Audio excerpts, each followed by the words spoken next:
Good evening, ladies and gentlemen. It's a great pleasure to welcome you to the final session of today's European Forum, the 26th in the row. And as there is the saying, save the best for last, we are going to have a very open and interesting discussion on Europe's global role following Russia's war against Ukraine.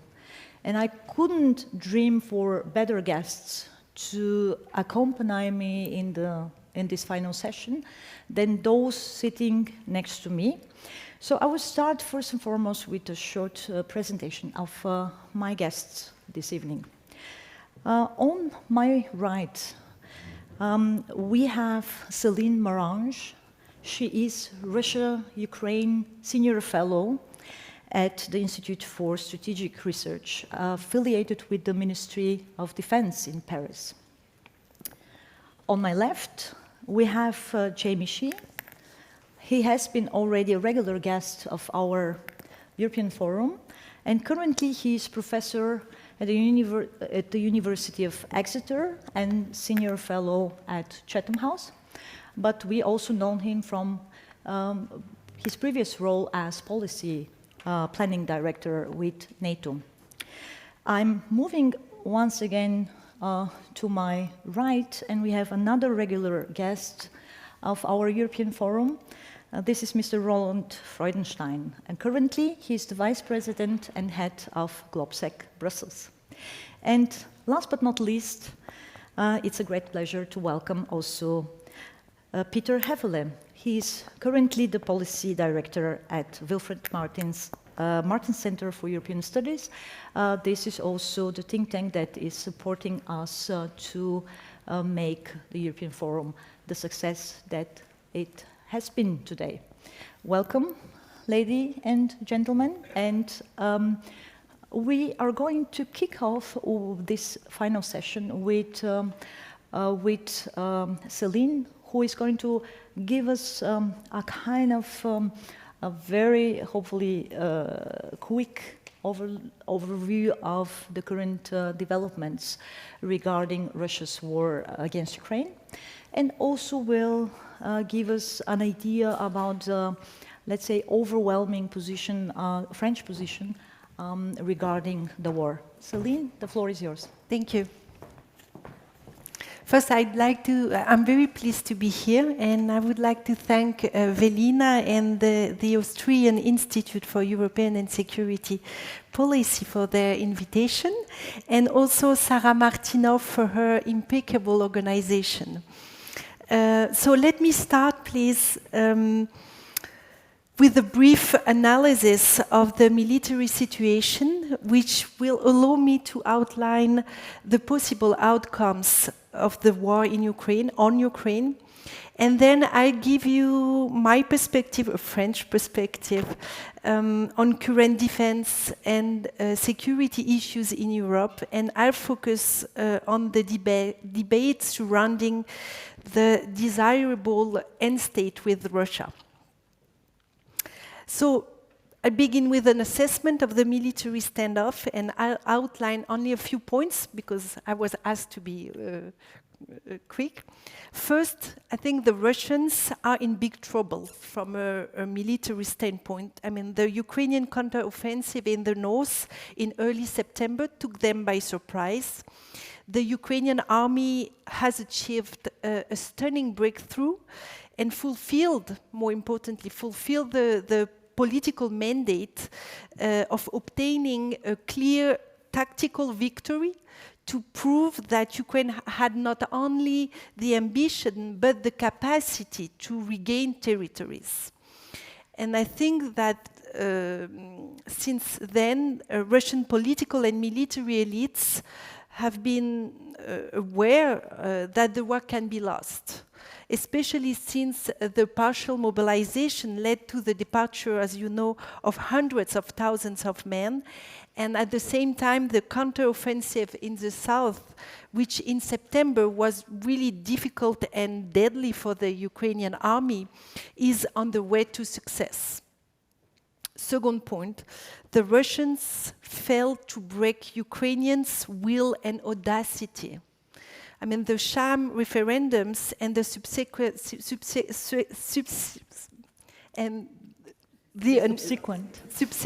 annexations did not have any paralyzing effect. I mean, the aim was presumably to free the front, to free the front line by extending nuclear coverage to the newly annexed territories. This move did not stop the Ukrainians, who will certainly retake Kherson and the entire western bank of the Dnieper in the weeks to come, maybe in days to come. And this did not prevent the Ukrainian army from defying Putin personally by hitting the breach that symbolizes his greatest achievement, that is the annexation of Crimea. Third point, the Russians are currently opting for a strategy of terror to reestablish a balance of power in their favor. So the recent and public appointment of General Surovikin, who really embodies the culture of impunity in Russian army, may be seen as a sign, a confirmation of that. I think that the Russian army now aims at destroying everything in Ukraine. It is no longer just a question of raising towns and villages in the regions to be conquered, but of bringing the country to its knees by plunging it into darkness, into cold during the winter. So this is, for instance, why electrical infrastructures have been systematically targeted over the past weeks. Fourth, at the same time, a collapse of the Russian army this winter can no longer be ruled out. I'm not saying that it's going to happen, but it's a possibility. Because the Ukrainians are methodically undermining all nodes and all logistical routes of the Russian army to jeopardize its supply system. And they have been very successful in doing that. Moreover, I think it's highly doubtful that the Russian army will be able to equip, arm, train, winterize and feed hundreds of thousands of men and to transform the mobilized manpower into an effective combat-ready force. I mean, there are many reasons for that, but I think that not only the Russian army has suffered heavy casualties among officers, but it is structurally deprived of non-commissioned officers. So therefore, the Russian army lacks intermediate command levels. I have also difficulties imagining how exhausted army soldiers, unmotivated draftees with almost no combat experience, Wagner mercenaries recruited in penal colonies, Kadyrovцы, and fanatic members of several ideological battalions will fight together. I mean, for me, it's a real... So for all these reasons, we can reasonably doubt that the Russian army will be able to regain the upper hand in the coming months and hold a front line of 1,100 kilometers. 5, nothing, in my opinion, can stop the war at this point. And for that very reason, it is, I think, too early to forecast possible outcomes, because winter will be decisive. This is my... So the Ukrainian leaders and society, and I would like to emphasize it, are convinced that their only chance of survival is to go all the way now. because the Russian army is weakened. So the prevalent idea is that if they stop now, the Russians will take the opportunity to recover and attack again later. It will be only an operational pause, yeah. So their aim now is to defeat the Russian army. They are no longer looking for peace. They want victory. They want victory, a clear victory, to preserve their independence, their sovereignty, and their freedom. So, in a sense, a war of aggression and conquest has turned into a war of national liberation. They say they want to take back all the territories conquered since 2014 and come back to the borders of 1991, so including Crimea. And this move, I think, would trigger a strong reaction from Russia. As for the Kremlin, I think it cannot afford a defeat. And judging by what Putin said at the Valdai Forum last week, he does not seem to have given up his initial war aims, that was to wipe Ukraine off the map and restore Russia in its imperial borders. So I think that the Russian president continues to believe that Ukraine is an artificial state, and he stated that last week, the last time what was that? And he believed that Russians and Ukrainians are one people. So I mean, in doing that, he's denying the very right to exist to the Ukrainian people and to the Ukrainian state. And moreover, the Russian president sees himself in an existential fight with NATO, with the US, and what they call in Russian the collective West. So from my point of view, and I had the question this morning, but from my point of view, given his definition of power, given his understanding of the stakes, Putin will never negotiate from a position of weakness.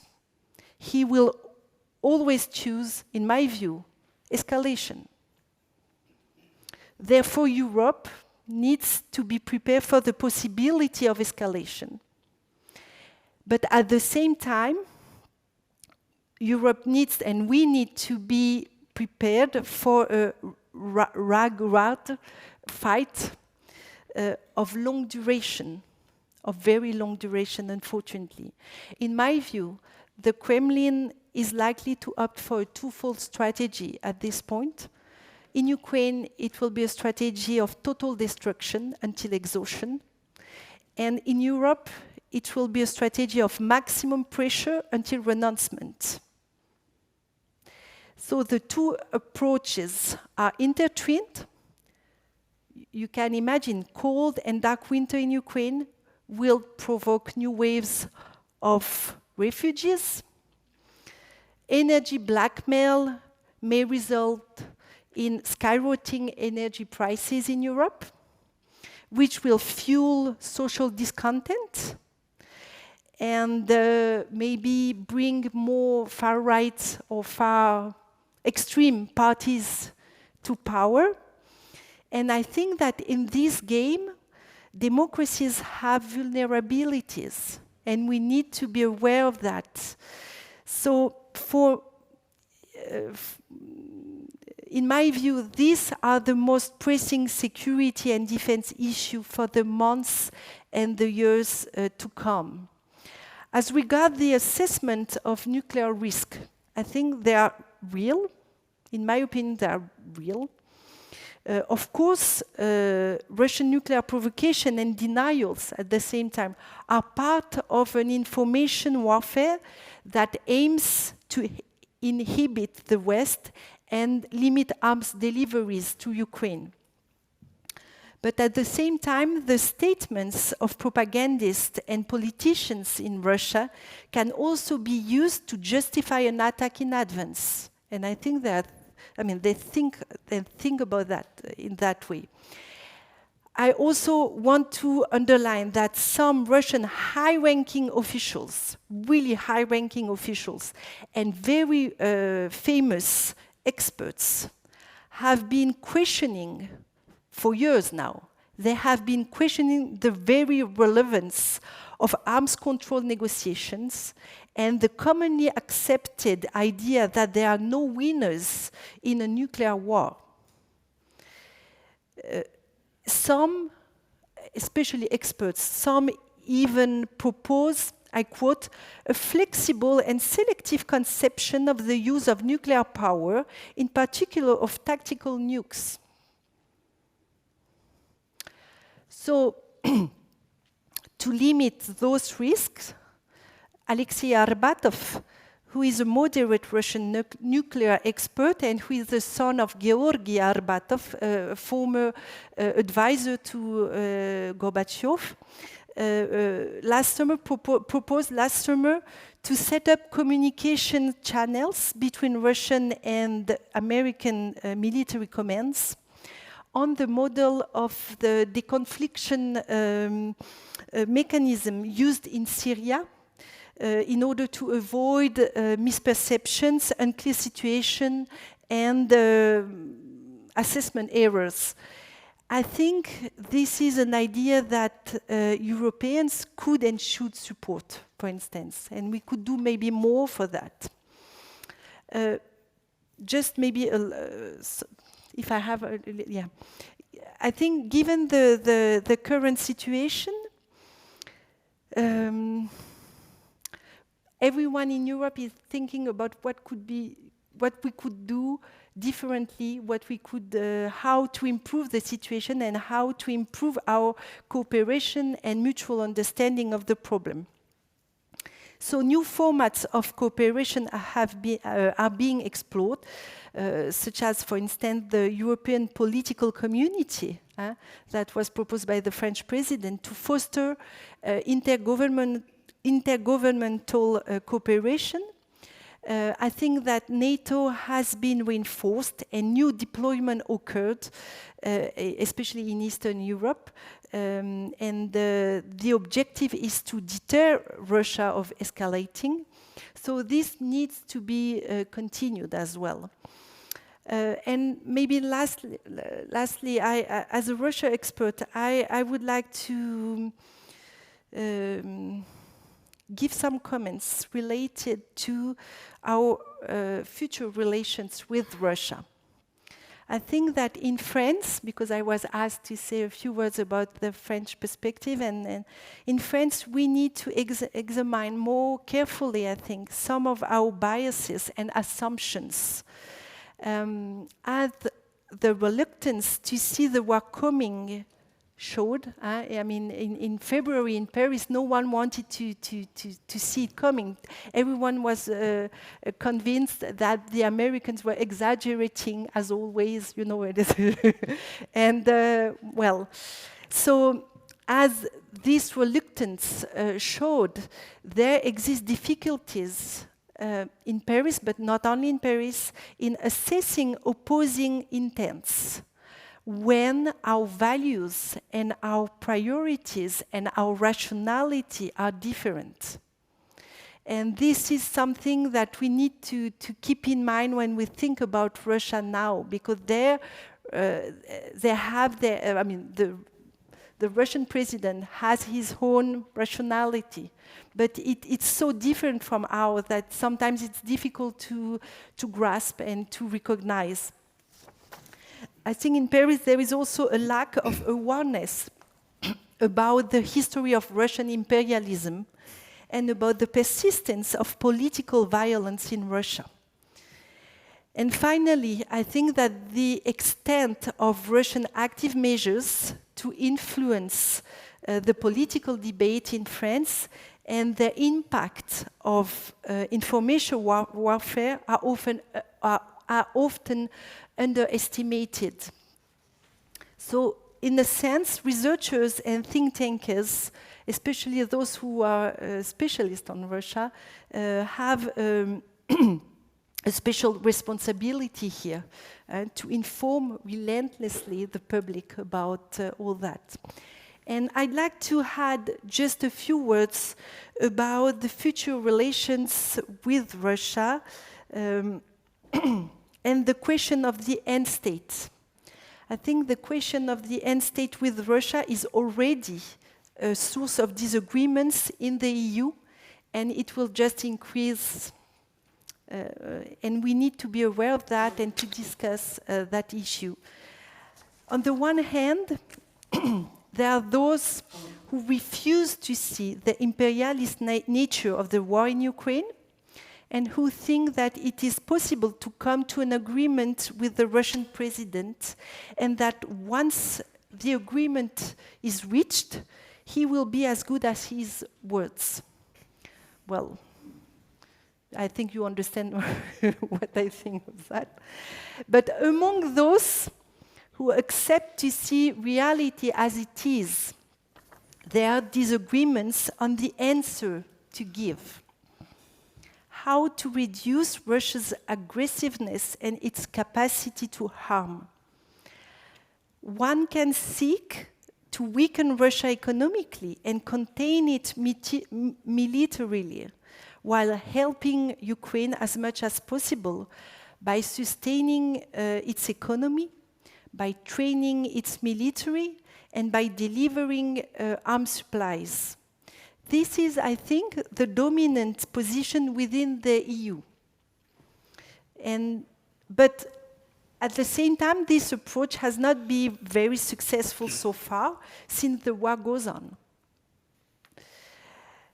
But others, and I would like to finish with that, others may consider that military weakening is not sufficient, that Russians are imperialist by nature, that this is something in the political culture of Russia, and that therefore the only way to defeat this new form of imperialism is to, I quote, decolonize the country, decolonize Russia. So some people would say Russia must stop being an empire and become a normal country.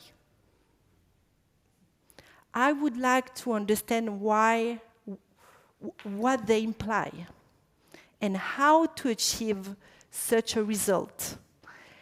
And I ask, it is an open question for all of you, is it in the best interest of Russia's bordering countries and EU members at large to see a revengeful Russia plagued with internal turmoil and ethnic wars for decades to go?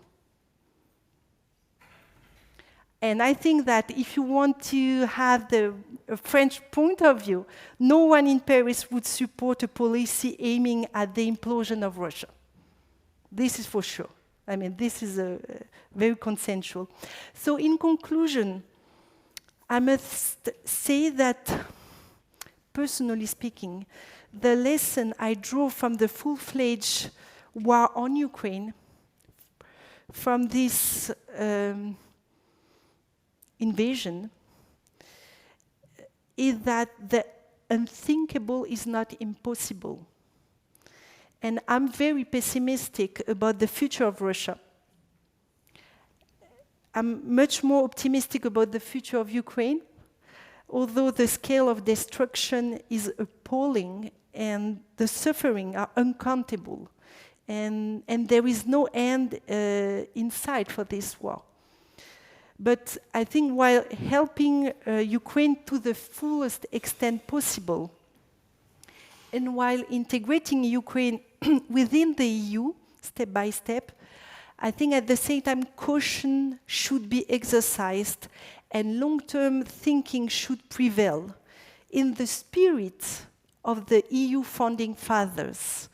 Otherwise, there will be only losers in Europe. Yeah. Thank you for your attention. Thank you very much. Thank you very much for giving us so much food for thought, and I'm quite sure that there will be questions from the audience, but please be patient with us because we have 3 other excellent speakers, and I will not be so democratic with the gentlemen now that you had, of course, the chance to also give us such a comprehensive overview on Russia's war against Ukraine. I tolerated the overstretch of your time, but our next speaker is not going to witness the same fate. And speaking of which, we have a very interesting topic that Roland is about to cover, because when we talk about Europe's global role, the first thing that pops up in the mind of Europeans is, of course, the normative power. The normative power of Europe over the last 30 years, the very fact that there are still countries that want to join the Union, and also the very fact that in terms of norms, rules, but also in terms of human rights, and we've heard already values. We've heard about the different rationalization from Céline. So I would like to give the floor to Roland to give us his perspective on Europe as global normative power, but also on the challenges coming not only from Russia, but as we saw from the last 8 months of war, there are other partners in crime that have been practically supporting this, let's say, conflict, as President Zelensky, by the way, pointed out, conflict or a war of world views, or even as best-selling author Nassim Taleb pointed out, a war of systems. So give us your 2 cents on that, and what should we expect from the future role of Europe in that matter. Thank you. Thanks, Velina. Thanks for having me. You know, if I was British or American, I would have to start this with a joke. Thank God I'm German. So all I can come up with, all I have to come up with, is a true story. Actually from a place that is today Western Ukraine. It used to be the Austro-Hungarian Empire, about 120 years ago or so. So you know Theodor Herzl, the father of Zionism, came to a local shtetl and asked the rabbi how he judges the situation of the Jews in town. But Theodor Herzl was always short of time, so he wanted a really quick answer, and he said, in 1 word, Rebbe. So he said, the Rebbe said, good. Now, that's not the answer that Theodor Herzl wanted to hear. So he said, all right, I'll give you 2 words to describe the situation. Not good. In that spirit, I would like to answer the question about the narrative of democracy versus autocracy. So I'll start with why some people say it's not a good narrative, and then I'll give you a couple of points why I do think it is a good one. So not good in this case. Oh, and after that, of course, I'm going to answer your initial question, Velina, about Europe's role and the question of values and norms. So, not good. You know the term the Global South. It has been mentioned a couple of times this morning already. And you know, in fact, when we like to tell ourselves the story that Russia is completely isolated in this, well, that's not entirely true. You know, I mean, there's a whole number of countries that actually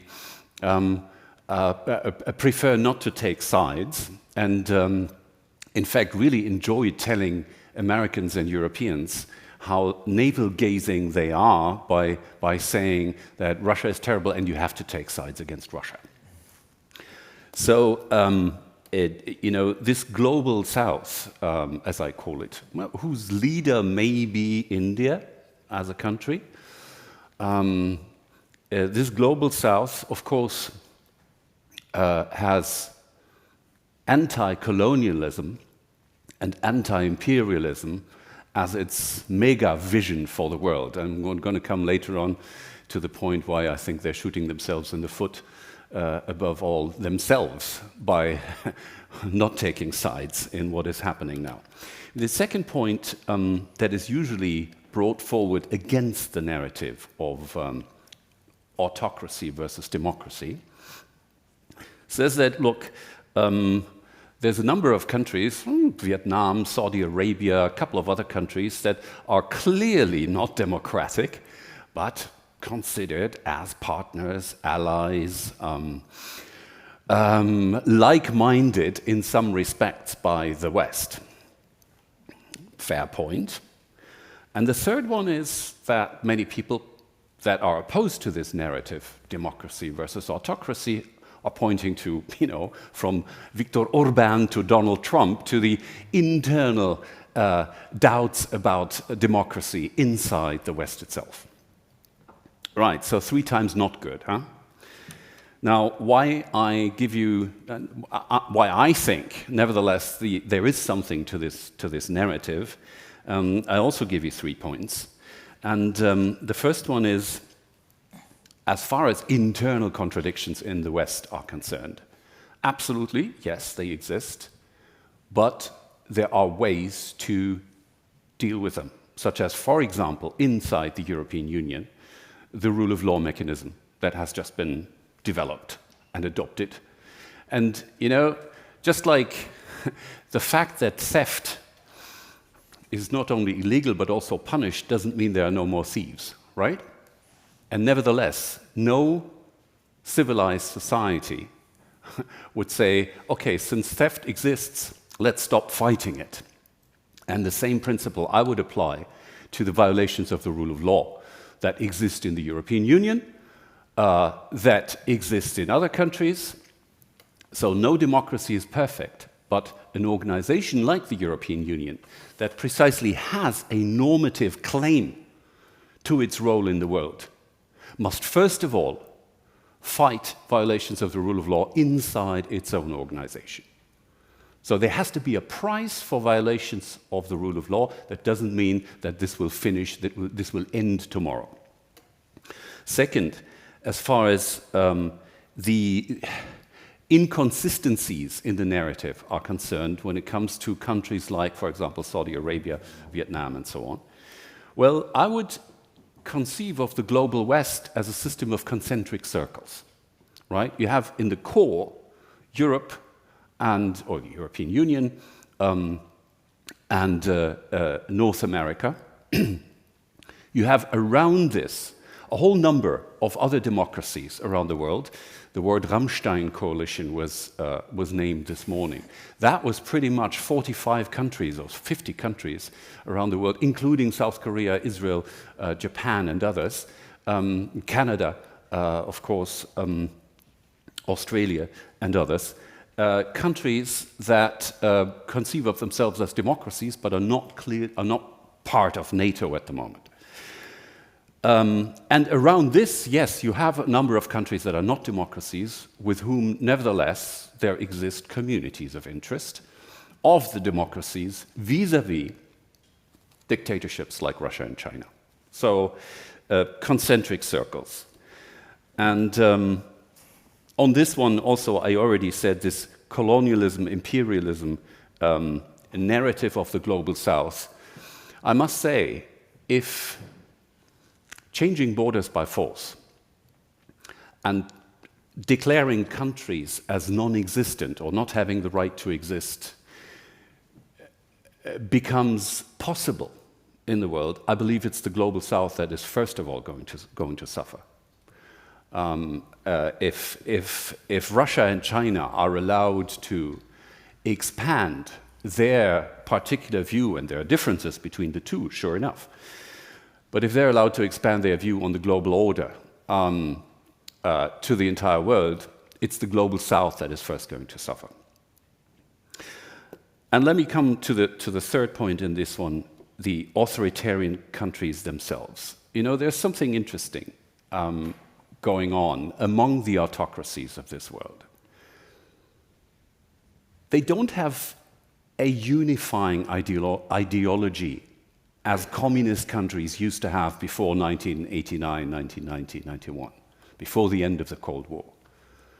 So some talk about Marxism, Leninism. Chinese Communist Party talks a little bit more about it now. Iran doesn't talk about Marxism, Leninism, and yet they all help each other with money, with weapons. I mean, look at the Iranian exports of drones to Russia now. And they help each other with what is nicely called regime security. You know, facial recognition systems, big data systems to control whole societies, to prevent open debate, to scare people into submission. I mean, all these are things where we have a best practice exchange day by day between the autocracies of this world. They certainly have learned the lessons of the communist regimes at the end of the Cold War, and they want to do better than that. And they help each other, big time. From Venezuela to Cuba, to Russia, to Belarus, to Myanmar today, China, Iran, and many, many other countries in the world. They have something really existential in common, and they know it, and they cooperate. So who keeps the democracies of the world from cooperating with each other?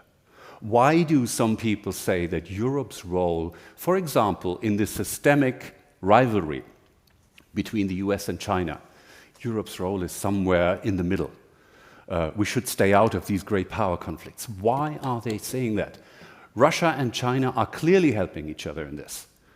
Yes, Xi Jinping has said we are strongly worried about countries that threaten the use of nuclear weapons. Well, if that's all he has to say about Russia's crimes against humanity, that is still helping Russia. And China has no interest at all in Russia losing this war, that's for sure. So let me just say on this point, Europe's role cannot be to be a kind of third force here and to distance itself from the other democracies of the world. As long as the autocracies cooperate so intensely as they are doing at the moment. And I want to finish with this perspective of what exactly are democracies going to do then? How can they help each other? And what is the prospect? Are we going to see a Cold War 2.0? Are we going to see a new global confrontation that will escalate? We had the word escalation repeated several times by Céline. Well, on the word escalation, by the way, I would have a lot of comments to what you said, but just one thing. The idea of deterrence includes targeted escalation. Let me make that very, very clear. So I believe that the West has, vis-à-vis Russia and China, emphasized de-escalation way too much in the past. And we have contributed to the increasing aggression by Russia as well as China through our glorification of the principle of de-escalation. If you answer every aggression by an offer for talk, for negotiation, for consensus, not humiliate the other side, you encourage that kind of aggression. We have done that way too much. The war in Ukraine right now is partly a result of this fetish of de-escalation. So how else so defense and deterrence is the arch principle of democracy's reaction to this new onslaught by autocracies in the world. Of course, Ukraine must win this war. We're going to come to that later in the debate. Of course, democracies have to help each other in societal resilience against sabotage, against cyber attacks, against information warfare, against disinformation, against blackmail, against strategic corruption. Talk about the energy dependence of Europe, and especially my own country, Germany, on Russia. There was a lot of strategic corruption involved. And we will get to the base of this in the months and years ahead.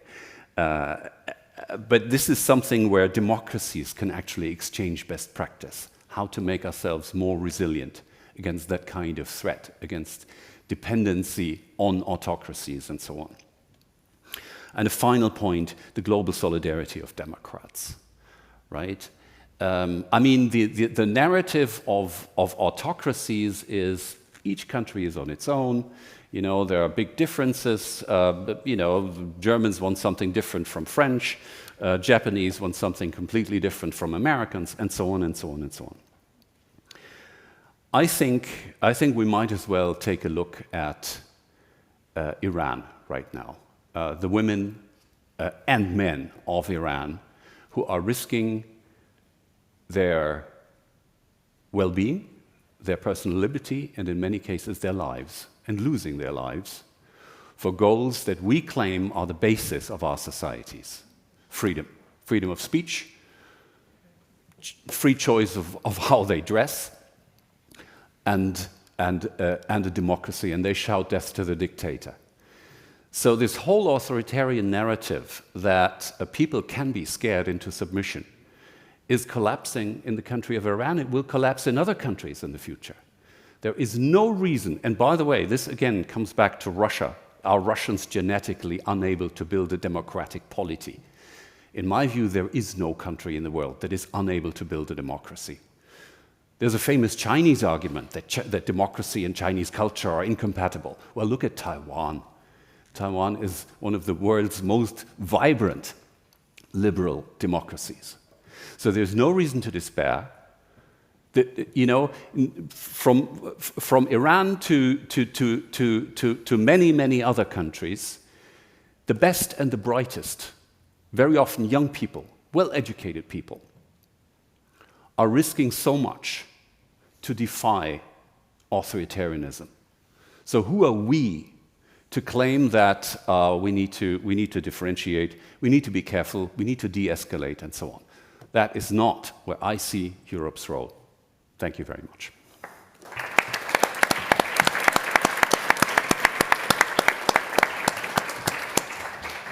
Thank you very much, Roland. And now we move to the topic of economics. And of course, when we talk about Europe's global role, we must think of the fact that Europe is on par with United States and China in terms of geo-economic cloud. So, Peter, please give us an overview as to how do you see this role after the war in Ukraine, and also where are the potential challenges, and if possible, maybe a German view as well, because Germany, as we know, is of course, the engine of the European integration, and the success of German economy is also European Union success. Mm-hmm. Dear Velina, dear Werner, thank you very much for this kind invitation and also the cooperation between Martens Center and your institute. It's always a delight. Velina, you asked me to tackle two topics in particular. This is one, Europe as a global economic power, and in particular the German role as the largest national economy in it. And then to reach out a bit to third partners, because whatever we discuss in economic terms, it's so closely related. And given my experience in 10 years, 15 years in Asia, I will focus a bit on that region from South Asia to Northeast Asia. Well, to start it, what's the current situation in Europe? It's no longer a sector-specific economic crisis, such as the financial crisis, for example, in 2007. And at that time, we still had instruments at our hand to somehow hedge these challenges. This was, to a large extent, an obvious, even foreseeable crisis we created through to back regulatory framework, bad practices, for example, in the financial industry. And it could have been avoided. Now, the situation is quite different. We have this kind of polycrisis, as it has been meant. It's a kind of staggering crisis, accumulating crisis, and that really goes into the very fundament of the European model of wealth creation and growth. Because it's a combination between long-term necessary adjustments, such as the digitalization or the sustainable transformation, and of course a lot of short-term crisis. And this creates a mixture of something which we had hardly to deal with. We could not, neither from a science point of view nor from a policy governance point of view, really deal with. This is uncharted water we are sticking in. And this goes, unfortunately to say, beyond the national and even international capacities in terms of governing. So the result is that much of our European model and attractiveness as well is at stake. So we have weaknesses on the hard side, the hard economic power, and you mentioned that, the normative side as well, because Europe was, even in economic terms, also a kind of role model, a different approach than to the Anglo-Saxon world, for example. Think about regulatory standards, which we had been proud of, but this has been weakened now as well. The attractiveness is dramatically lost. What are, in my opinion, the major immediate challenges in this respect, in particular in terms of economic security?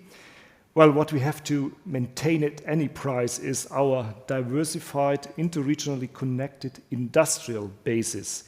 This is key in European economy.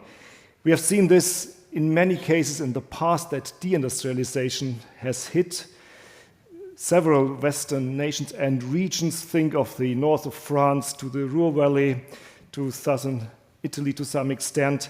So we never recovered fully from these blows over the last 30, 40 years. So what we have to do is to keep the industrial basis in Europe at any price, despite the economic and energetic crisis, for example. In this respect, Germany, of course, as the core, the axis of European economy, is very much at stake and has a huge responsibility in laying ground for at least a midterm recovery. For the moment, we do not simply know how this economic recovery will take place, or if at all. We can be lucky if it's a kind, what the economists say, it's a U-shaped form of recession, so we will get through this after a couple of years, or we end up in a kind of L-shape form, that we stay for a long term in a kind of recession. So this is still unclear, but nonetheless there are things which have nothing to do with the Russian war on Ukraine. These long-term structural and unsolved issues. But to make it clear, there is no way back to old recipes and old models. The trajectory of a huge transformation in Europe is set. We should, despite all these current crises, never give up this long-term perspective of a transformation of our economies. This is absolutely key. There is no debate. We have made mistakes, of course, for example, in sequencing the energetic transformation in Europe, and Germany is unfortunately the biggest sinner in this respect. But the overall game of a huge transformation has to be set, and I'm quite convinced that Europe only by this will manage to recover, not by going back now to old recipes of the 1960s, 70s, or 80s. It's about, indeed, the economic governance model in Europe, and we have a lot of fields where our homework has not been done in the past, in monetary, in fiscal issues.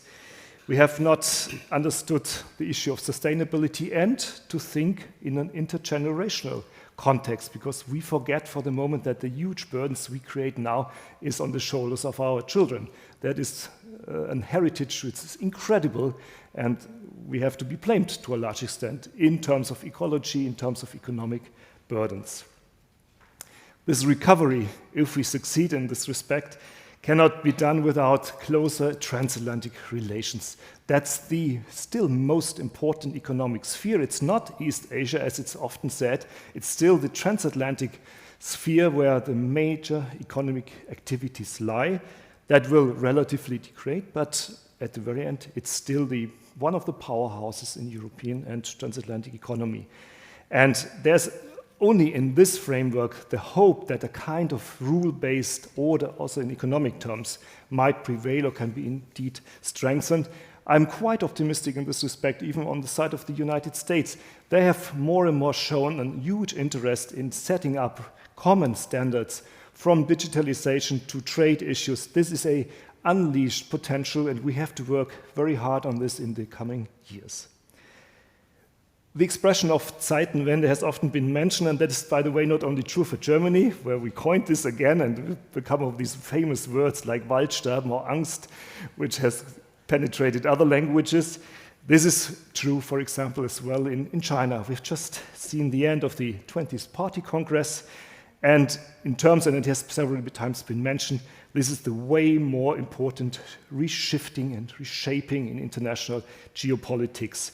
And to sum these results up, it's about securitization, making things safe. That is the predominant perspective in China, for example.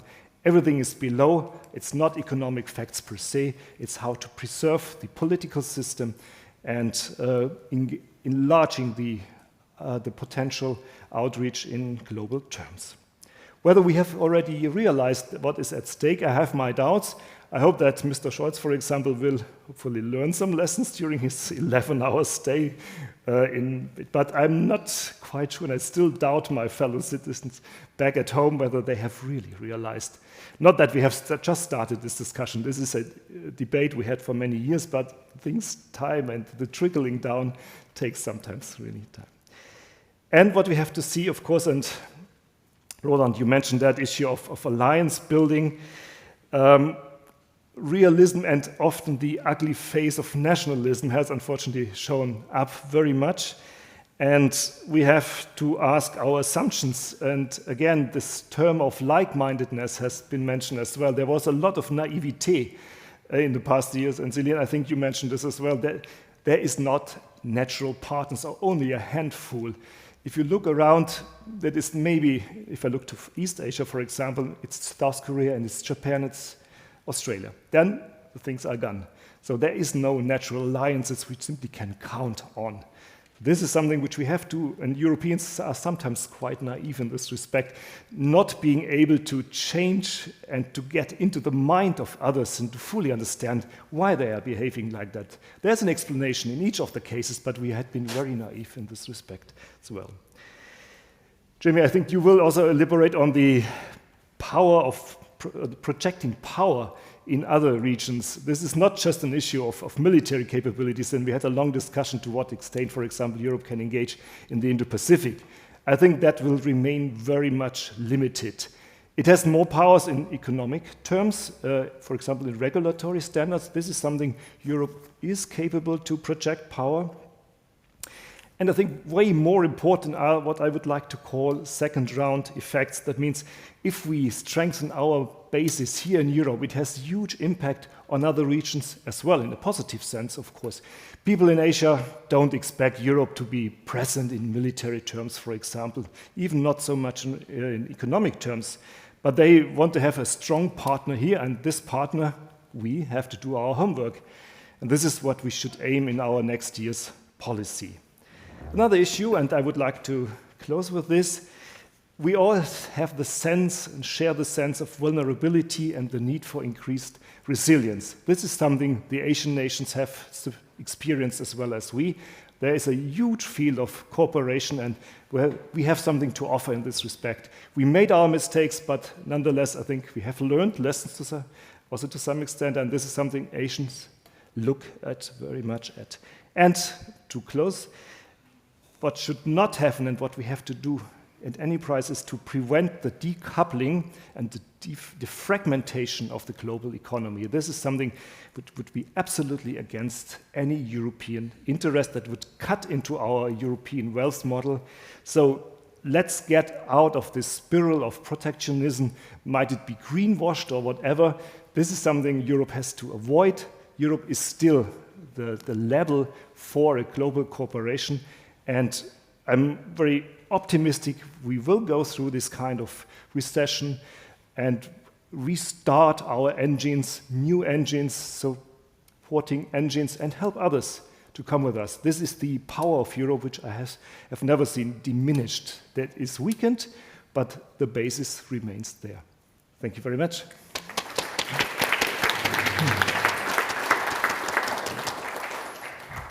Thank you, Peter. And of course, last but not least, we are still at the topic of Europe as a global actor.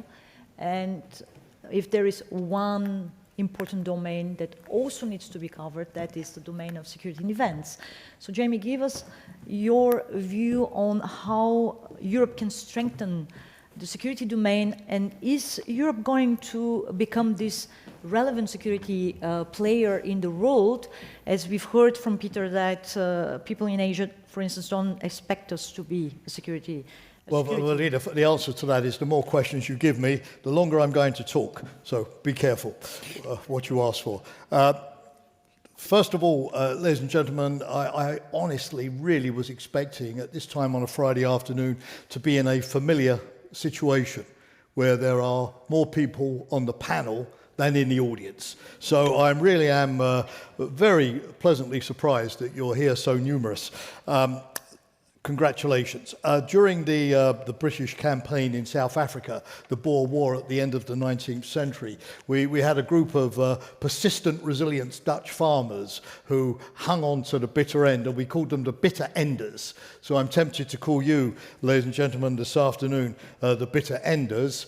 Certainly I'm the last gasp, being in the last position. And when I was invited to come here and I saw I was the last speaker, I thought, looking at Werner, who invited me, that this can mean one of two things. Either I was so terrible back in 2019 that he thought that the least embarrassing slot for me would be to be right at the end of the programme, or I was so brilliant that he thought, I'll put him last this time round, so we go out on a big bang.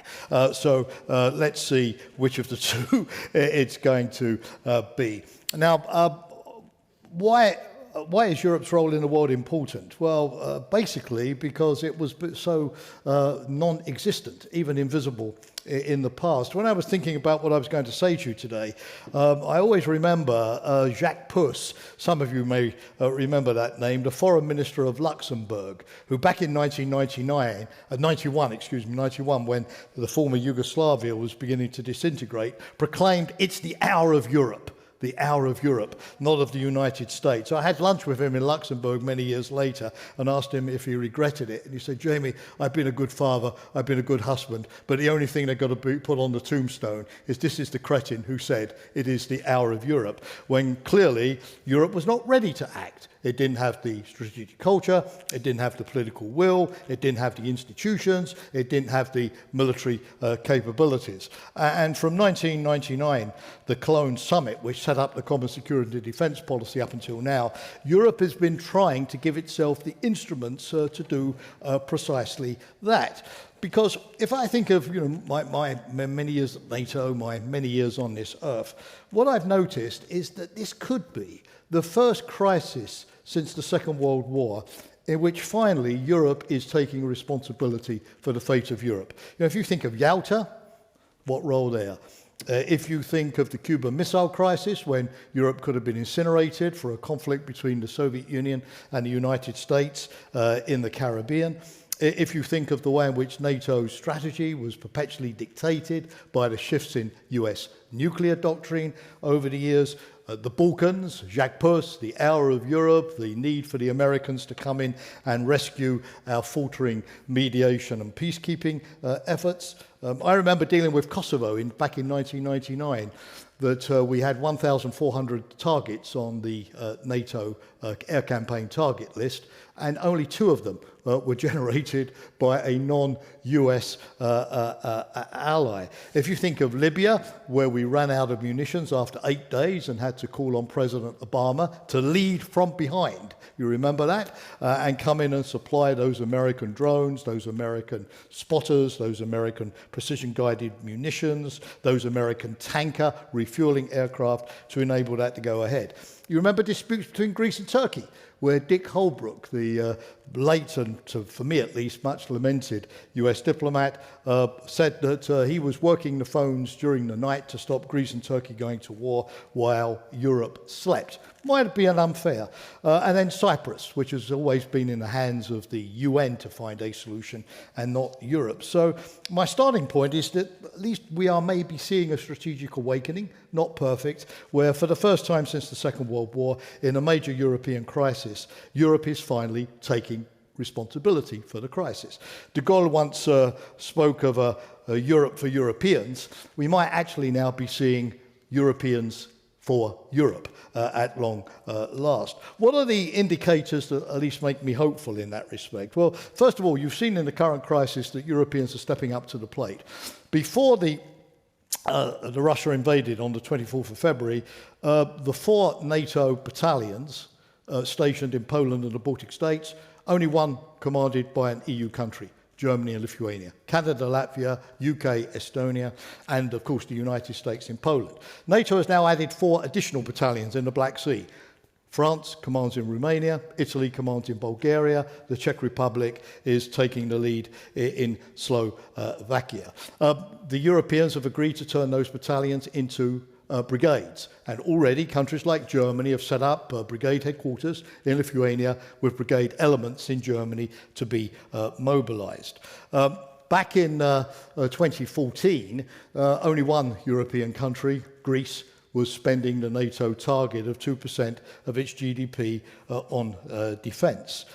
Today, the number is 9. It's growing. It should be about 15 by 2024 on current NATO estimates. Nearly all of the EU countries have met the target to spend 20% of their defence budgets on modernisation as well. Virtually all countries, therefore, even if they haven't met the NATO target, are spending more. The years of decline have stopped. We see also, I think, in the European Union, a very meritorious effort with difficult acronyms like PESCO, Permanent Structured Cooperation, or the European Defence Fund, or CARD, the Coordinated Review of Defence Planning, to start doing a better job of removing the duplication in national R&D and national capability efforts. PESCO at the moment has about 47 different projects ongoing to form multinational consortia. And if you think today that EU countries have about 176 major weapon systems and the United States 36, you can see the amount of duplication in the system that needs to be eliminated. You also see Europeans in NATO taking the lead on, the Dutch in particular, something called military mobility, which is improving military infrastructure. NATO is using European Commission money to improve its mobility and its infrastructure in Europe on rail, road, of ports, to move military equipment around fast and to overcome any bureaucratic obstacles which could hold up military equipment and borders. The addition of Sweden and Finland to NATO means that now 23 EU countries will also be in the alliance. This vastly increases the strategic overlap between the two organisations and reinforces the West. By the way, 2 EU countries joining NATO vastly help to increase NATO's military power, where the EU this time, not the other way around, increases NATO's military power by adding 9 highly professional armoured brigades to the NATO lineup.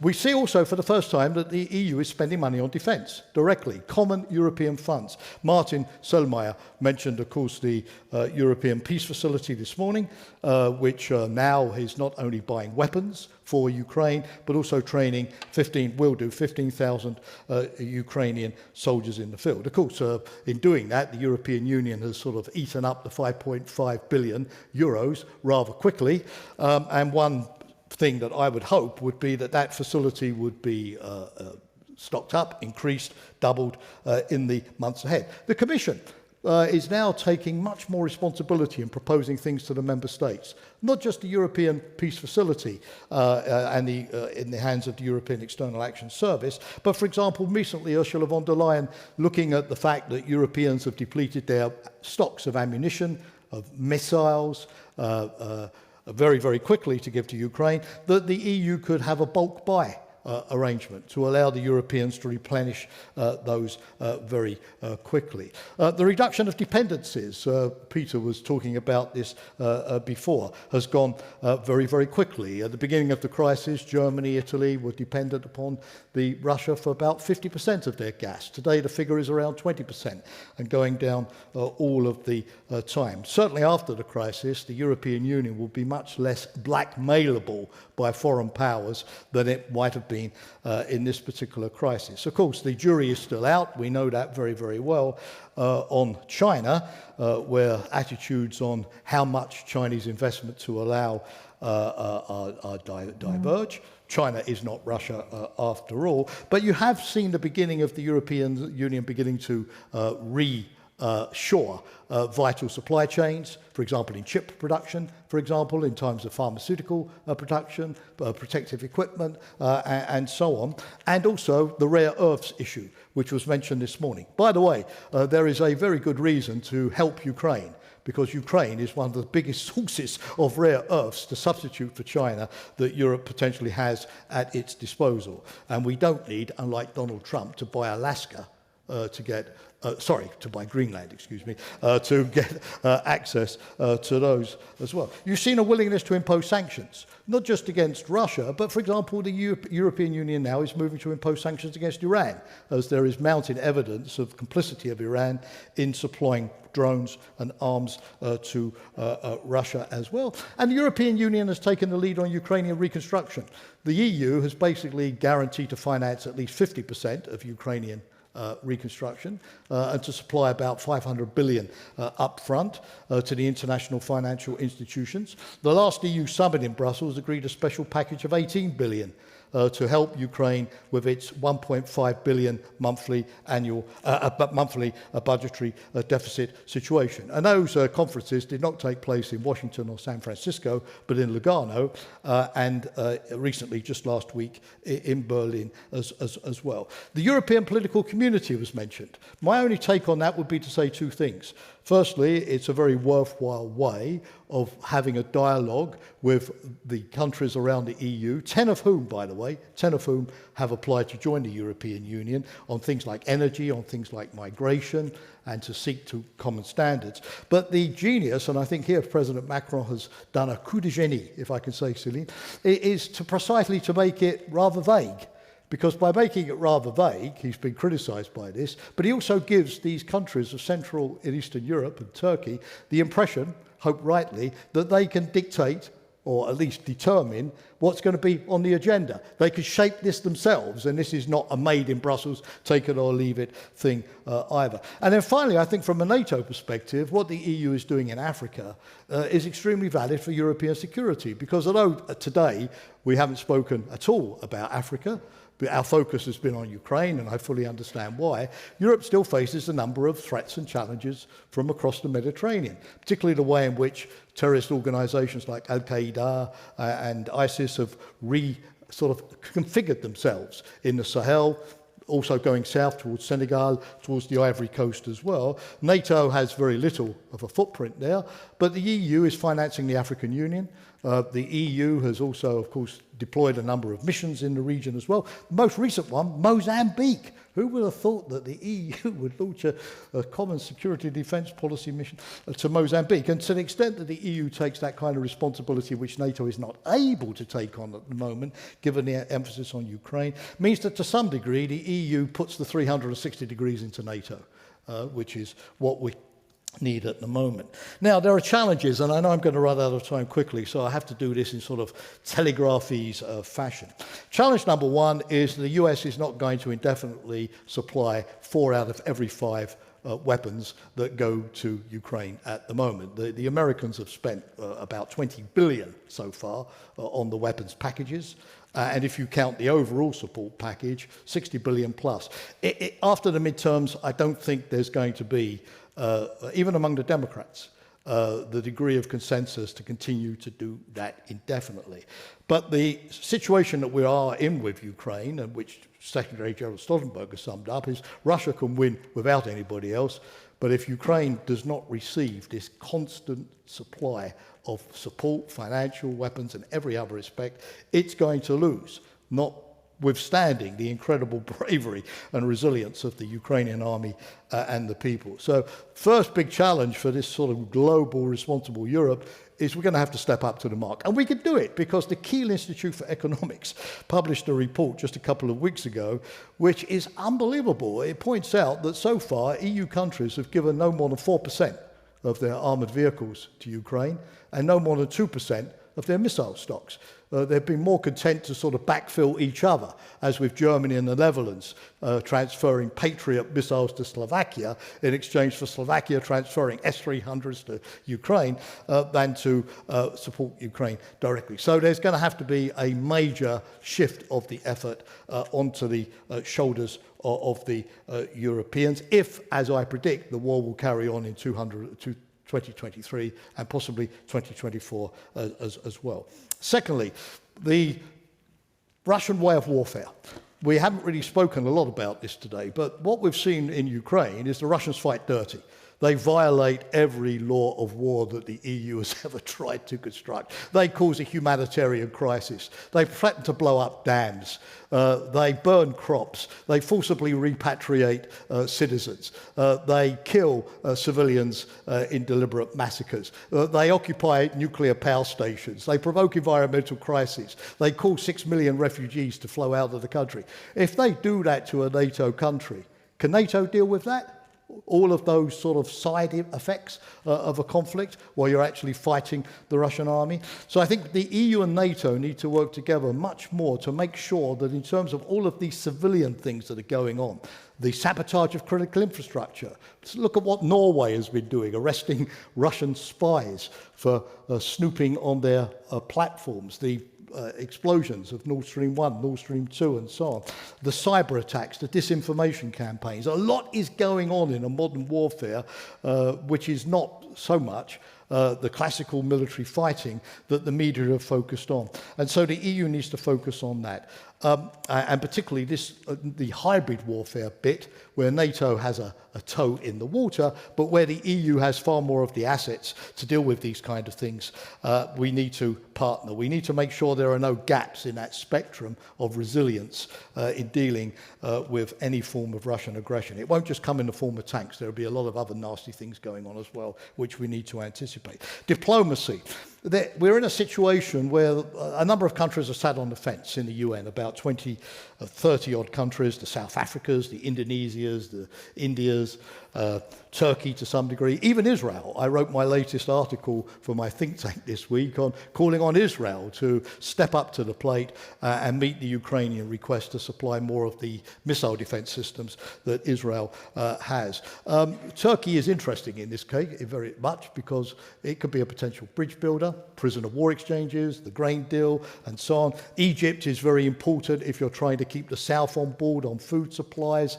The Saudis have shown us that they can hit back hard in OPEC if they don't like some of our criticisms. And so I think a test of Mr. Borrell's attempts to deal with the jungle, as he calls it, felicitously or otherwise, beyond the EU shores, is the notion of how the EU has a more effective diplomacy with the fence sitters, with the swing states who are with you on Monday, but not with you on Tuesday, and possibly back with you by Friday, if you are lucky. I could talk a lot. I don't have time. I'm not about the Franco-German axis, as we used to call it. You may love it, you may not, but Europe doesn't work unless it's not working, and it's not working particularly well in the defence field, as the postponement of the Franco-German Security Council summit a couple of days ago shows. There's the UK, my own beloved country, which has sort of quit the EU, but thank God hasn't quit Europe. The UK is the third biggest defence spender in the world. It has about 25% of EU military capability across the board at the moment. And clearly, what we do to keep the UK engaged beyond Ukraine in European security defence is key. It may not happen with the Brussels institutions yet, but the UK is in groups like the Franco-British Joint Expeditionary Force, the Nordic Expeditionary Force, Visegrad Cooperation, and it has got now British troops once again stationed in Germany at Senilager. So pragmatic working with the UK is key. And then my final point, which was mentioned, is developing this long-term geopolitical relationship with the United States, which has begun well with the Biden administration. The G7 is back. It's meeting in Munster today.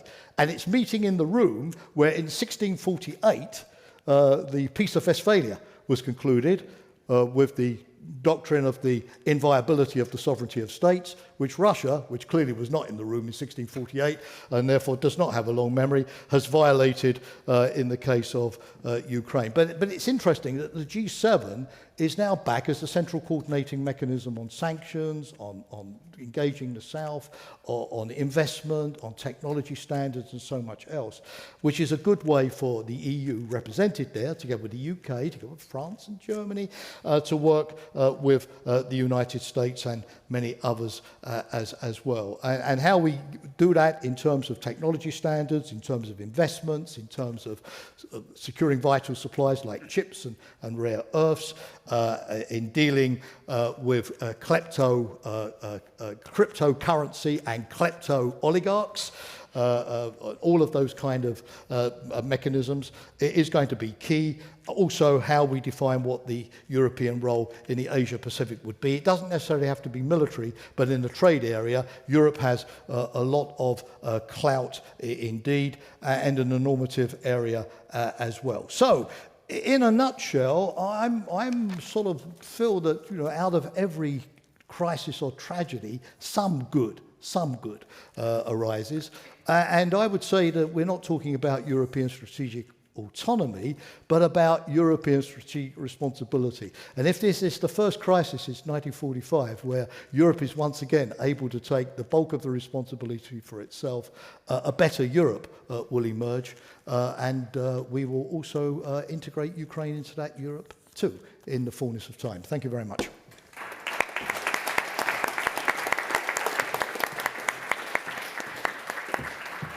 Thank you very much, Jamie. And now we open the floor for Q&A. So feel free to ask questions to our guests. Please refrain from long comments, as we want to respect everyone making the effort to come on a Friday evening in Austria and to attend till the very end.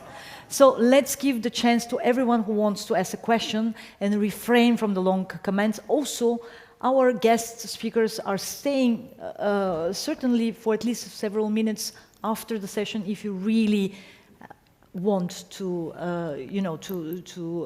express your opinion on a certain issue. So, yes, we start with the first row, and then we move on that side, and then from there we move also on the other side. I will collect more questions. Thank you very much indeed. Yes. Okay, thank you. I have a question to Mr. Hefele. It's about the situation of the gas. We were afraid that we would be freezing during the winter. This is obviously not the case. There's enough gas. However, the problem is the price. And we will not come back anymore to the very cheap prices we had before. What do you think about alternative energy productions, especially also wind, etc., given our legislation, difficult legislation in Europe, sometimes takes more time than it should. And I have also a question to to Jamie Shea. It's about the current stage of the conventional army of Russia, how it is, and the supplies. We have seen they cannot do blitzkrieg, obviously, not between Belarus and Kiev. And they can terrorize the people. However, how is it in the battlefield? How good are they there? And their quality of soldiers, motivation, and also cooperating different army sections together. Thank you. Thank you very much. So we move to the gentleman in the first row. Please, no long comments, just a question. Good, thanks a lot. Yeah, just a question to Roland Freudenstein about the EU joining NATO as the next step for our statehood as the European Federation. And is that possible, Roland? And is this the next step? Maybe to Mr. Shea shortly as well, for Kosovo, Bosnia, they are also under threat of Serbia. And can you also see that we have a next NATO enlargement round after now with Sweden and Finland, where Austria and Bosnia, Kosovo and Ukraine join NATO together and will be secure? Mrs. Tchakarova, maybe directly to you, why don't you lead the debate for Austria to join NATO? This would be wonderful. You're such a powerful communicator, a great event, and your leadership would make all the difference if you go out in the media and tell the Austrian public that it's time to join NATO. And please, for Mrs. from France, I didn't get, where's Mr. Macron? He's a bit missing in action. I miss him, and he doesn't want to defend us. And what's wrong with him? And from the Martens Center, the last question, and I stop there. The EU has the opportunity to issue a debt deal. We did it in COVID, and the Germans have now spent 200 billion for themselves. Yeah? Why don't we do a debt deal and we contribute to the victory of Ukraine with common defense spending? That would be the way now forward. And why is Germany only thinking about itself? Thank you not very about much. Europe? We got the questions.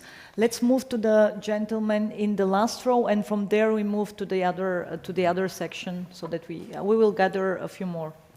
Thank you very much. So I have got two short questions. The first question is the role of France in global power of the EU. So France in the EU now only one nuclear power and the second largest economy, and France is a proud nation of French Revolution, representing the normative power of Europe. And the second question is for Ms. Marangè. So for you, yeah. Yes, for you. thank you. So my question is.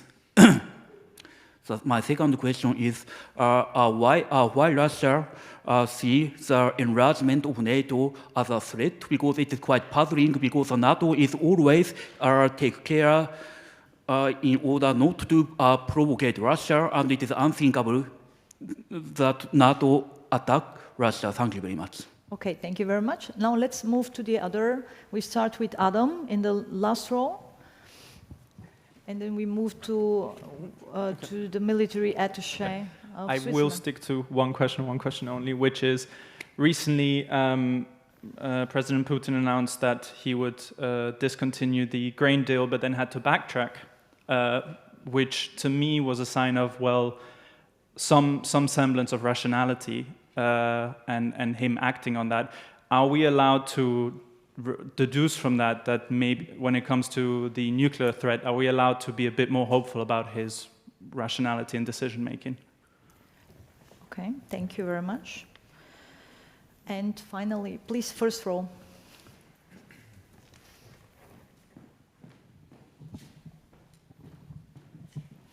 A question to Céline. Is Putin going to blow up the Dnieper dam upstream of Kherson? Is this the reason why Putin is evacuating the population and thinning out the Russian military on the West Bank? Thank you. Thank you very much.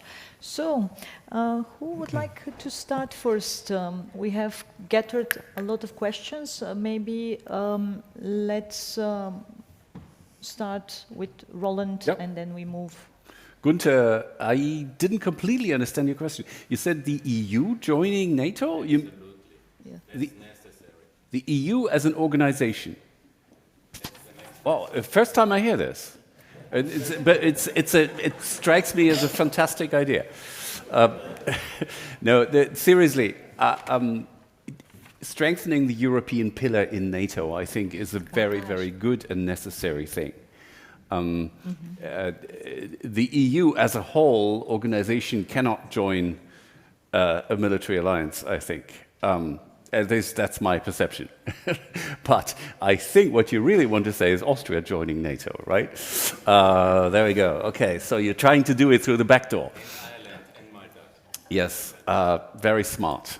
Very smart. I think we need to discuss this over a beer.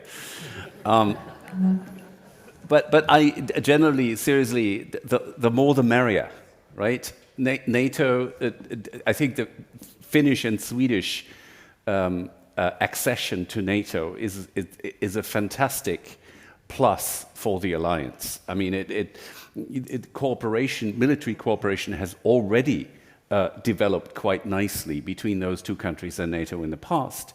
But to have them fully members, I think, is a great idea. And the same would be true, for smaller countries such as Malta and Ireland. And it certainly would also be great to have Austria in NATO. I would love it. Okay, so and I want to say a word about the nuclear threats by Putin, because this is really important. And,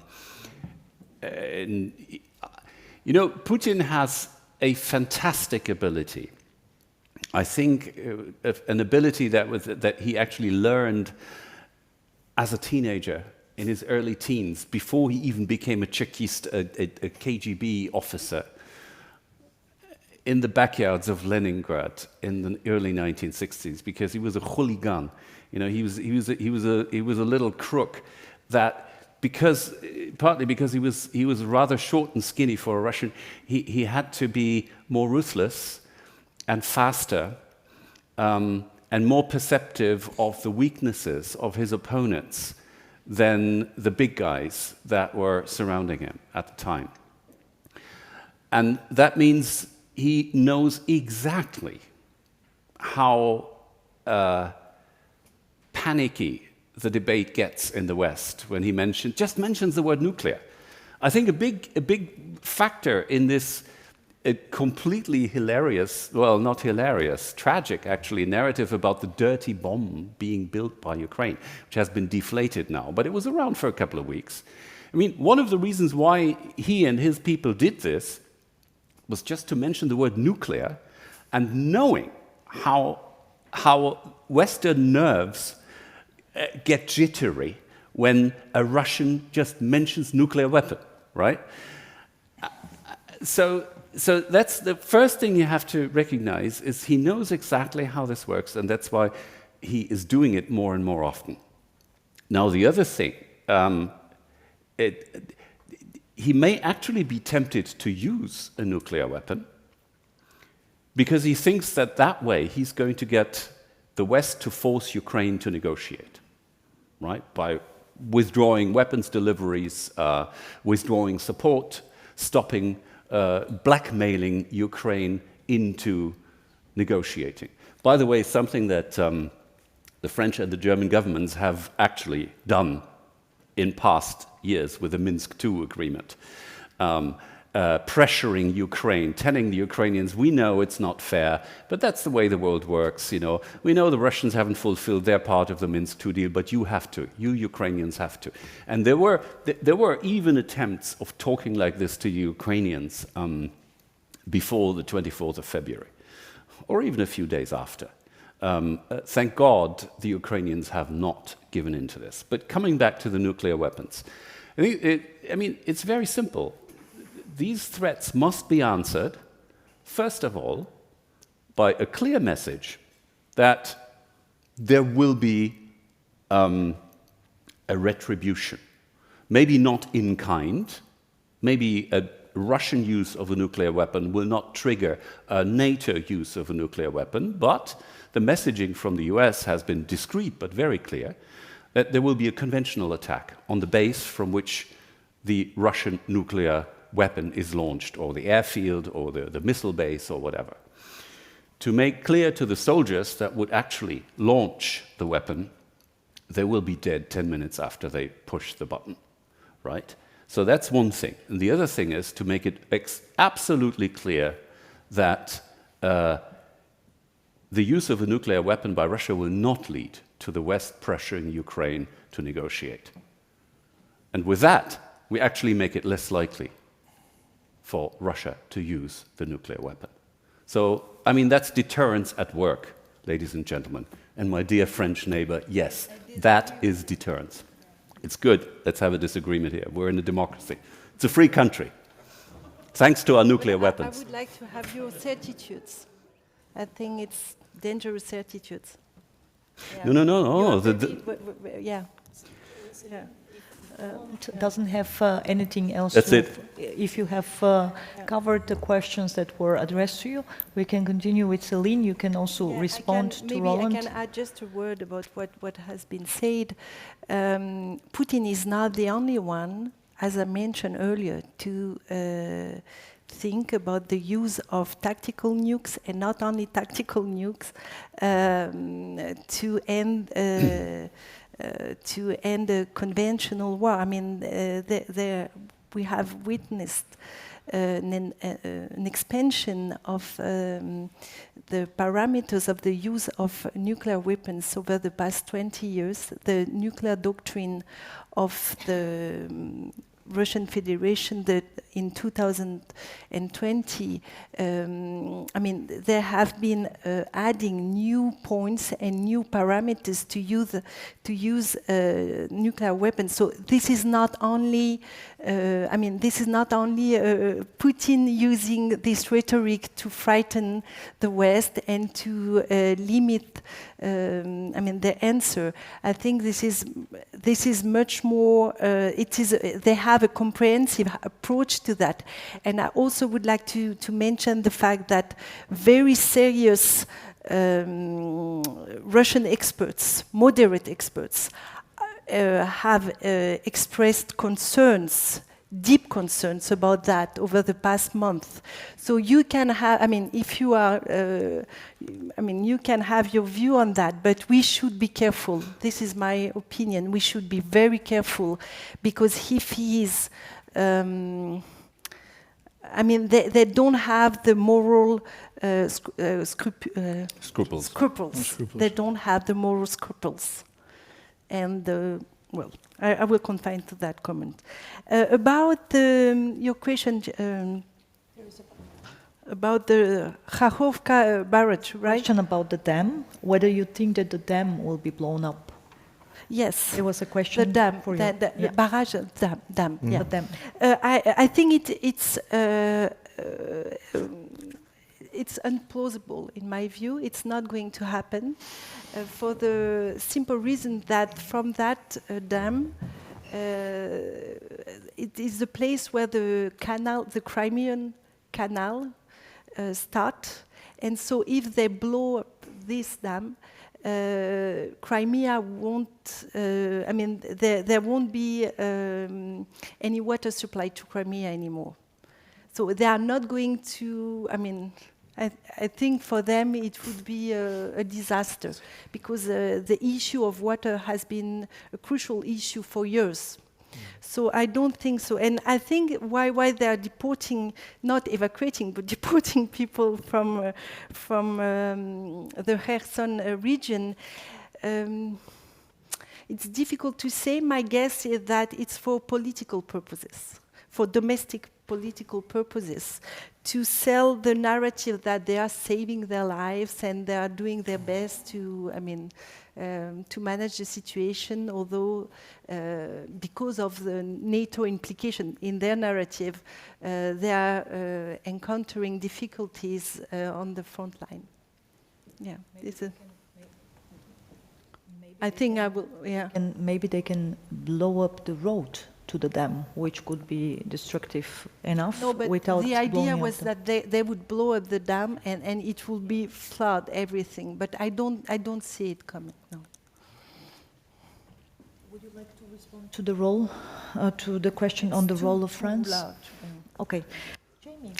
Well, yeah, I won't respond to everything, rest assured. On Russia, although Céline is the expert here, not me, I mean, Bismarck, Bismarck's very quotable, like Churchill. Love him or hate him, but he's quotable.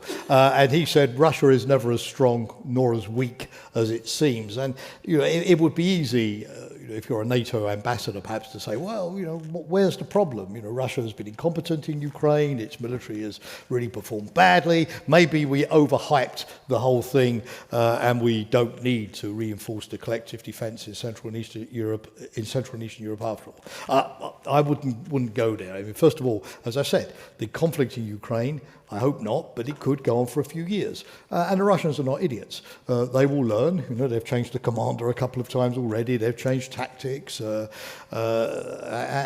they'll learn, as everybody does, as they go forward. The one hopeful sign is that because Russia itself is not being invaded, this is not a great patriotic war against the Nazis to liberate the national territory. So issues like morale, with conscription and so on, popular unrest.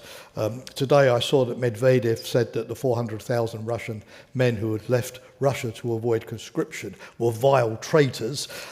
So clearly that social front might be the Achilles heel there. But certainly, if the war goes on, the Russians will come up with new types of weapons, new kinds of tactics. That's why I hope that the Ukrainians can win quickly, while Russia is still, if you like, on the back foot. Because if the war goes on, I think the Russians will find other ways of keeping on hold of their territory. And the Russian Navy has hardly been used, the Russian Air Force has hardly been used. So from a NATO perspective, there's still a lot of potential threat out there. Interestingly, the big story this week, you may have seen it, is they're recruiting Afghans. They're recruiting Afghan special forces in Iran who fled the country after the Taliban took power, but who were not repatriated. I think maybe this was a mistake by the Americans not to have repatriated these Afghan special forces trained by the Americans, because clearly they're going to be relying more on mercenaries. We have Wagner already, and of course we have the boasts of the head of Wagner that they're the best fighting forces. They fight better. And if Russia has the money to afford a kind of medieval-style mercenary army, like Gaddafi did for many years, to do the fighting for them, that also could be a factor that could keep them in the game as well. So let's not rush to judgment on exactly how good or bad the Russian army is. On the Balkans, the second part of it, well, Serbia has no interest whatsoever in joining NATO because, of course, it has history, as we say, with the alliance going back to the conflict. And although Serbia is a partner of NATO, given, of course, Serbia also having a lot of dealings with Russia and China, sitting on the fence a little bit. I don't see that relationship evolving very, very much. Kosovo would love to join NATO, but because of the recognition factor, I think there are 4 or 5 NATO countries that don't recognise Kosovo. We can't really move on that. And Bosnia is now gradually embarking on the road towards NATO. It finally has been admitted to the membership action plan. But as long as you have this constitutional paralysis with the Republika Srpska, and Dodic has just been re-elected president of Republika Srpska, he has a kind of blocking minority, unfortunately. So I think that as far as the Balkans coming into NATO are concerned, we're not going to see the kind of quick progress that we saw with Montenegro, Albania, Slovenia, Croatia, to some extent North Macedonia. Well, not really quick with North Macedonia, but it got there in the end. I think the real NATO role in the Balkans is maintaining stability. The flashpoint at the moment is that today, as I speak, in Belgrade, the military council is meeting. The Serbs have mobilized some of their forces this week, claiming that Kosovo is attacking them with drones across the border. It could be gesticulation, but unfortunately, 30 years almost after 1999 and the war, the level of tension between Kosovo and Serbia, the recent thing has been license plates. Yes, license plates can lead to war in Europe today.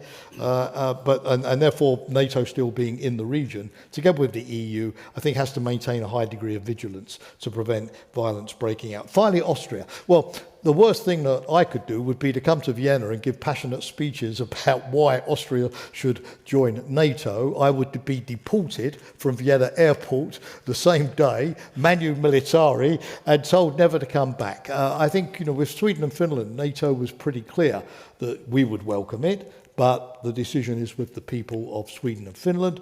If you want to find out about what it takes to join NATO, as Finland and Sweden did, they had commissions nominated by the parliaments that studied exactly what the obligations and the benefits would be, so they knew exactly all of the technical parameters, then yes, NATO would be open to provide all of the information and so on. But as with Sweden and Finland, you have to wait for some kind of Zeitenwende or strategic shock to the system that suddenly makes a country abandon what has been a successful model. In Austria, yes, it's been a successful model. It's been a happy time.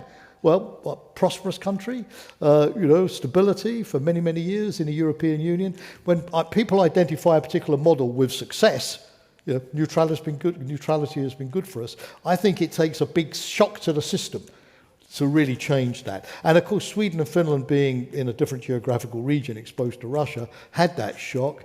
But what would be the shock here of a commensurate level which would persuade Austria to turn to NATO. So I don't see it happening anytime soon. If it happened, speaking purely personally, I'm not a NATO official any longer, I would truly welcome it. But again, you know, it has to be something that comes out of Austria. Not some, you know, you've had enough impositions in your history. You had the Anschluss, you've had the Austrian State Treaty, you've had a lot of things that were imposed on you by others. This has to be something that you want to do for yourselves. Now we move also to Peter, the gas question. Remains these nasty issues like gas prices. price question. Well, to start with the bad message, the prices not only in gas will remain high, and part of the truth is it's not only due to the war. This has been long fundamental changes in international energy markets. The demand is dramatically increasing for different reasons. Look to Asia, to South Asia, even to China once they will recover.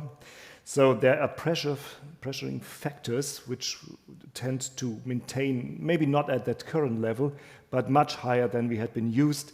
We lived in a phase of low energy prices which had been not reflected by long-term projections, for example. We will reach, for example, peak exploitations anytime soon. So all the numbers you hear of endless resources, forget them.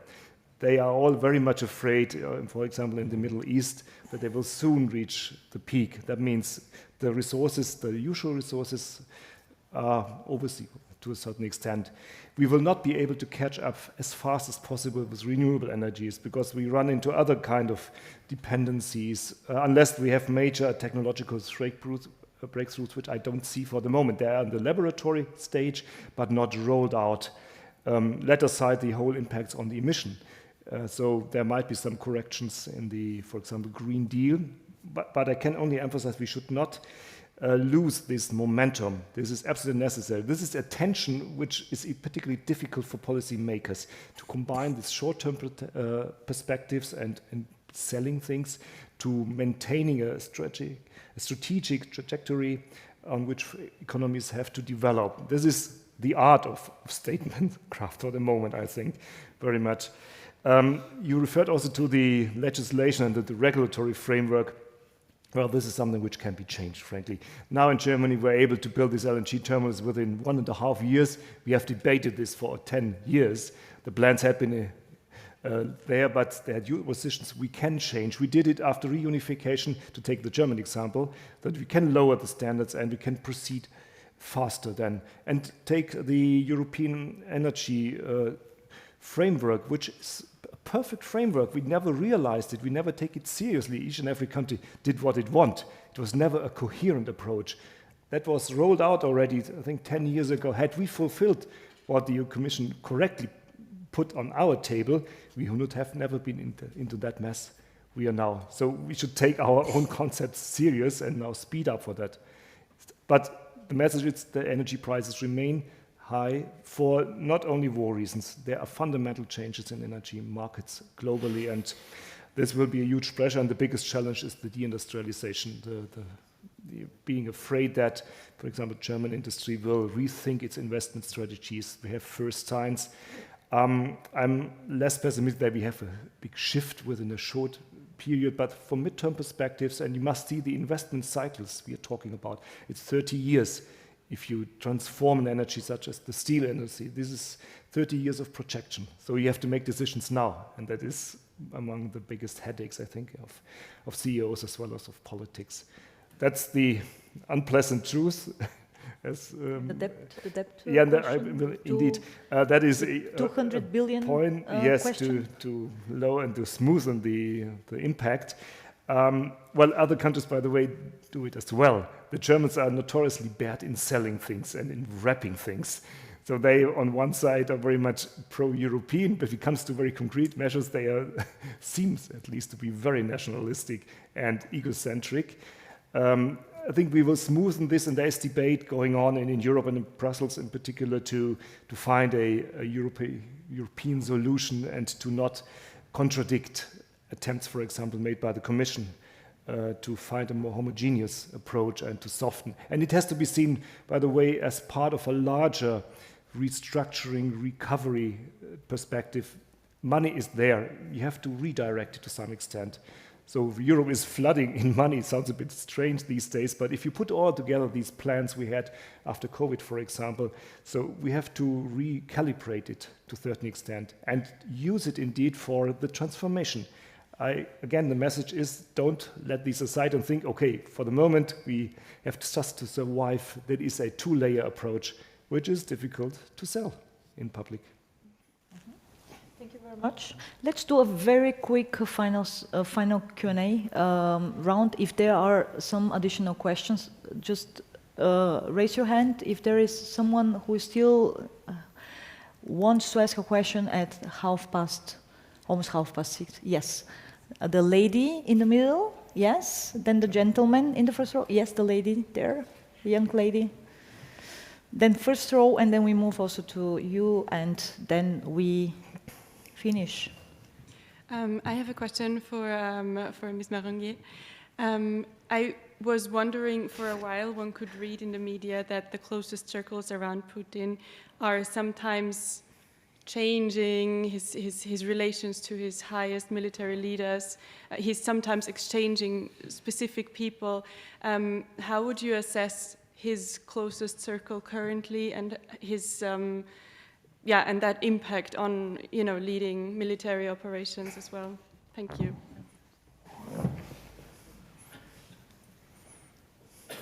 And then we move to the first floor, to the first row. You wanted to ask a question, right? Yes, please. My question is to Herr Peter. Hefele. How important is the cheap energy for the rise of the social economy? What do you mean with social economy? How important is the cheap energy for the rise of the social economy? How important cheap energy? And what do you mean by social economy? Do you mean the preservance of the system, the social welfare system? Is it what you really imply? Yes, okay. Yes. So the connection, the nexus between cheap energy and social welfare. Questions from here, Jim. What is better for NATO? Russia outside of the NATO or in the NATO membership? Please. What is your philosophy? Thank you. And we have a gentleman in the last row. Yes? Did we need to wait for the nuclear attack to make the final decision and to cut the head of the Hydra?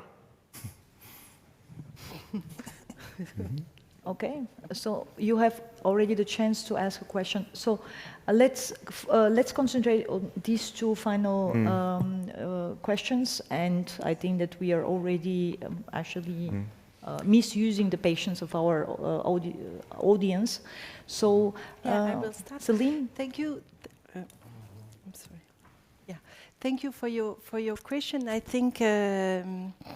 This is a question that everyone would like to answer at the present moment, and it's very difficult to document. A lot of people write and say a lot of things, but we don't know what kind of sources they can use to document it.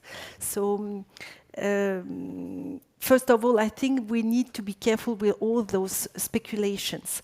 What I see, I think that in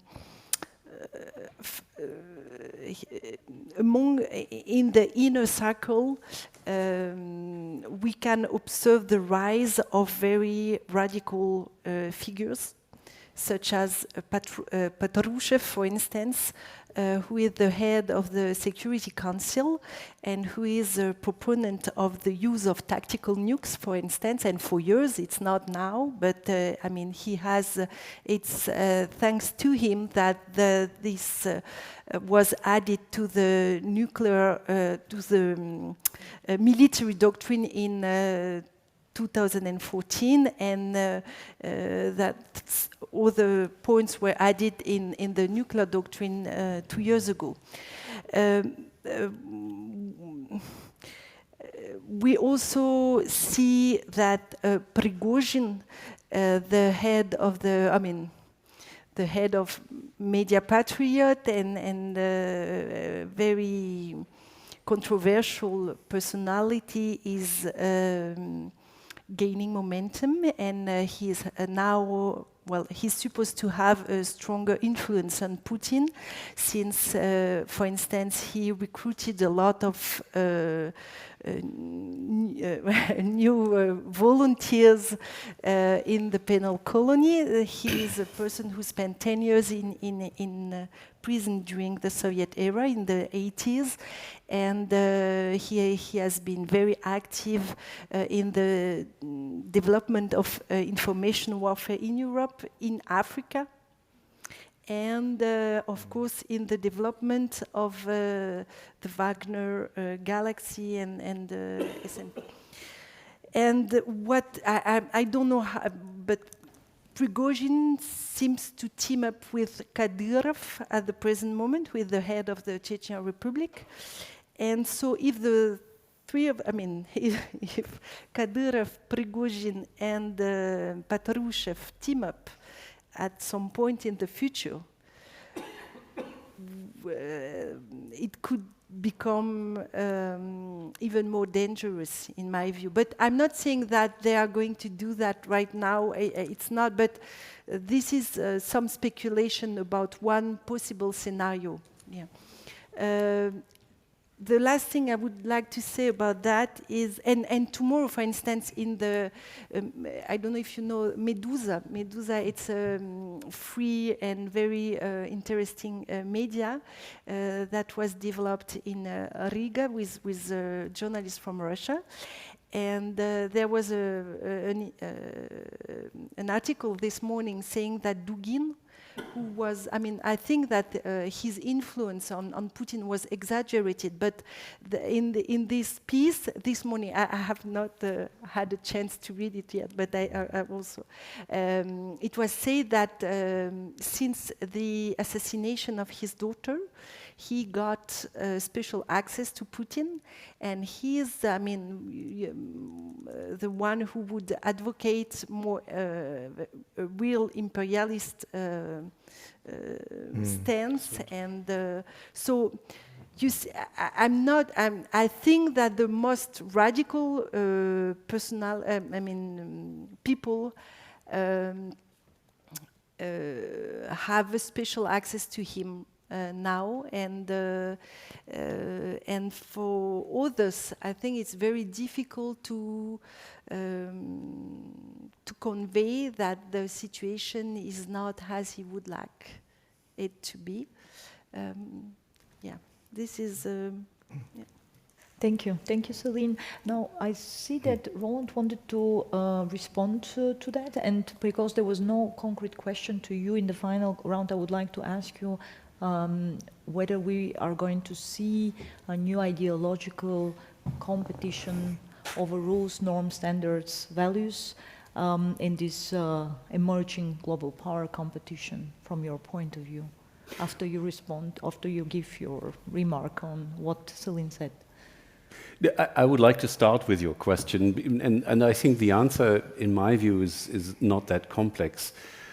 This competition has started already. The ideological competition, the systemic competition of autocracy versus democracy has already gained a new quality in the last couple of years. So yes, I think it's going to intensify. It's not going to be like the Cold War. Each era has its own type of systemic rivalry. But yes, we will live through this. And I think we shall overcome. And as to Russia's future, you see, by the time Putin leaves the Kremlin, which is going to happen at some point, and it won't be voluntary, maybe it won't even be in one piece. Sorry about the macabre joke. So by the time Putin leaves the Kremlin, Russia is going to be in such a terrible state. Yeah. Military disaster, maybe even collapse of the front line in Ukraine, economic catastrophe, maybe collapse of public order in some places, and certainly the regions are going to try to get away from the Russian Federation. Now, at that point, of course, there may be a more radical person following up. You know, or maybe someone from the inner circle, so-called inner circle, tries to do more or less the same thing, maybe with a little bit more or less confrontational language vis-a-vis the rest of the world or something. Yes, maybe. But that will not even remotely address the problems that I've been describing for Russia.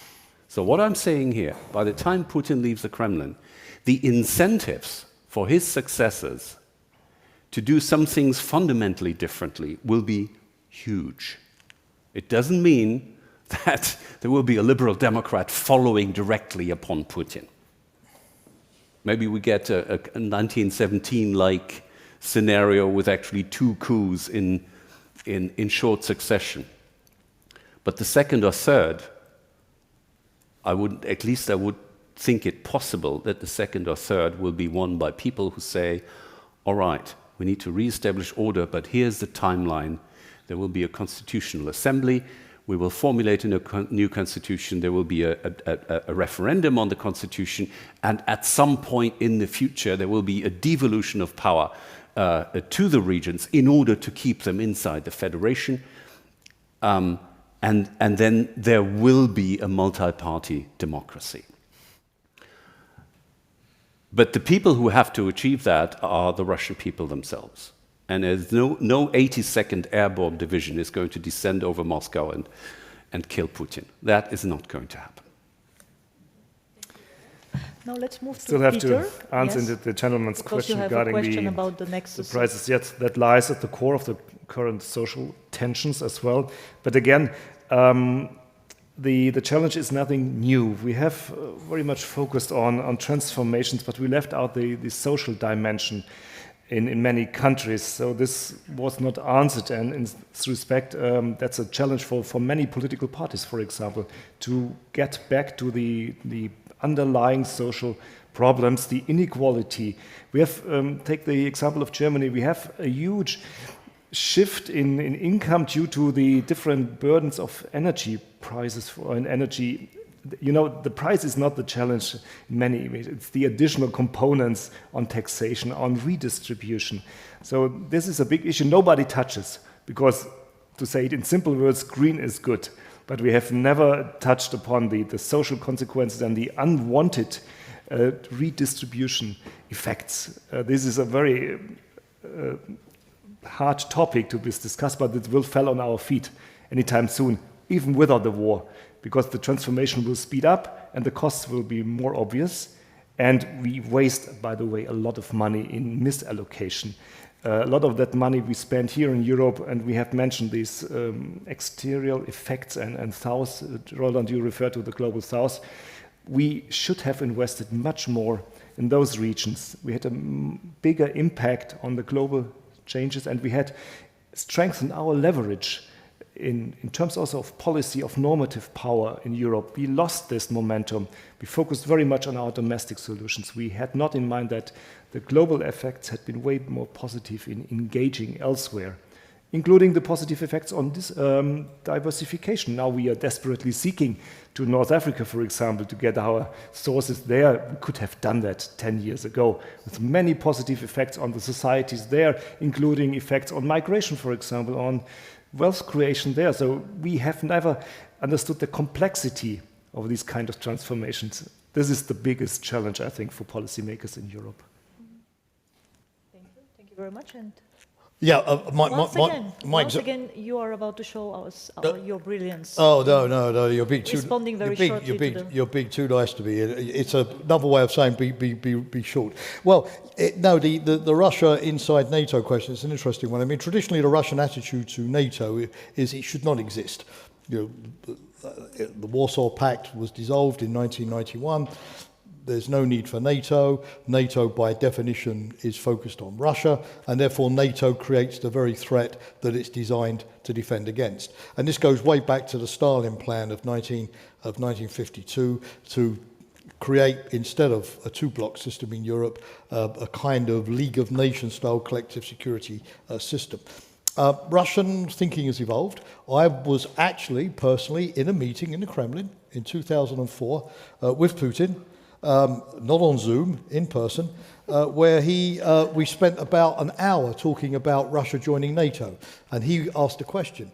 And his thinking at the time was that Russia should have the same position as France, although France does not have that position any longer, which it would be part of the political construct of NATO, but it would not integrate into the military structures. There would be a kind of separate, like when the Roman Church split between Rome and Constantinople, there would be a kind of, exactly, there would be a Russian sort of command structure dealing with Eastern issues and a totally separate sort of Western structure dealing with Western Europe, so that NATO would not therefore have any kind of droit de regard or leverage over Russia's military decisions.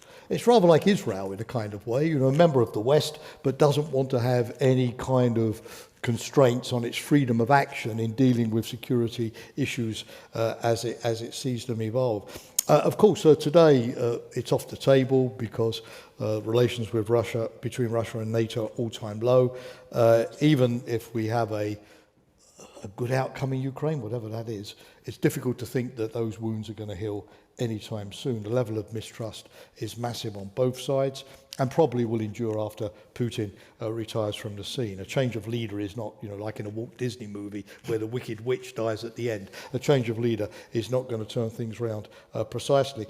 But there are two basic problems, very briefly. Number one is that we've seen recently, over the years, a set of examples where having Russia in a multilateral organization, think UN Security Council, think Council of Europe, Russia has now been suspended, think UN Human Rights Council, Russia has now been suspended, OSCE, where having Russia in these organizations is almost a recipe for paralysis within the organization itself, which is, I think, going to make people super cautious. The habit of Russia in a multilateral setting at the moment doesn't suggest that the benefits outweigh the costs. The second thing, if Russia joined NATO, the Chinese would perceive that immediately as the great holy alliance of the North ganging up on the rest of the world. And to my mind, it's not in the strategic interest of the West to sort of create that kind of super alliance against the rest type of thing. The other thing, of course, with NATO is because of its identity, it's seen as a military alliance guaranteeing against threats. So the rest of the world would argue, well, we must be the threat now if Russia is part of NATO. Where is the strategic direction going? It would be a hell of a job for Nicola DeSantis, who was here earlier, representing NATO's public diplomacy, to explain that one away, in my sense. So I would hope, frankly, with Russia, being realistic, that we could go to an Israeli-Egyptian relationship. We don't particularly love each other. We have differences, particularly on the Palestinian cause, but we've made a kind of cold peace with each other. Our tourists visit each other's countries for holidays. We discuss, basic things like cooperation on security, terrorism, water, and we had that, to some degree, relationship with Russia back in the 90s, where we cooperated on Afghanistan, we cooperated in the Balkans. This was spoken about this morning. We had a similar view about piracy and some of the challenges, but we still had a lot of differences over European security issues. But at the time, we lived and let lived, and we were able to sort of get on with the business. I think most NATO ambassadors would pay half their salary simply to be able to go back to that period. Wonderful, thank you. Dear ladies and gentlemen, Dear ladies and gentlemen, we are super excited that you've stayed with us actually till the very end of this really long and exciteful day. And we are grateful for that because, as I said at the beginning, I couldn't hope for one. I got actually 4 so exciting speakers at the end of such a brilliant day. And I wish to think that this was also the main reason for you to stay with us until 6:30. So by saying that, I would like to extend my gratitude for your interest, for the excellent questions, and also to use the opportunity to give a small gift to our guest speakers who contributed to the success of this event. Thank you, Michael. Si. Okay. Céline? Merci beaucoup. Thank you so much. Roland? Yeah, thanks a lot. Jamie? Thank you very much. And Peter. Thank you very much.